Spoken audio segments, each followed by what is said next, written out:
Welcome to Sweet Life Beat Life. We hope this video helps. You begin by isolating the machine. Switch off power at the breaker, unplug, and apply lockout. Once done, uncover the pressure switch and remove the safety cover. You want clear access without guessing where wires and fittings go. Make a quick visual and gauge check so you know the current cut-in and cut-out pressures. Now label wires with tape, snap a phone photo, and set your multimeter to continuity. These first steps save time and prevent wiring mistakes. With the tank discharged to zero, loosen the pressure line and unplug the wires you labeled. Safety first. Use the multimeter to test for continuity across the switch terminals and measure coil resistance to determine if the switch contacts or internal components failed.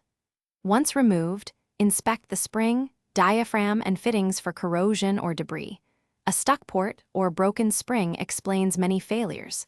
If replacement is needed, match model numbers and pressure ratings to ensure the new switch replicates correct cut-in and cut-out values. Install the new pressure switch using thread sealant and tighten to the specified torque.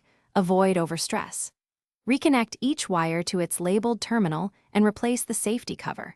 Gradually restore power and observe one controlled start. Adjust the cut-in and cut-out screws per the manufacturer's spec while watching the gauge. If the compressor cycles incorrectly after replacement, make sure the tank has no leaks, the unloader valve functions, and the gauge is accurate.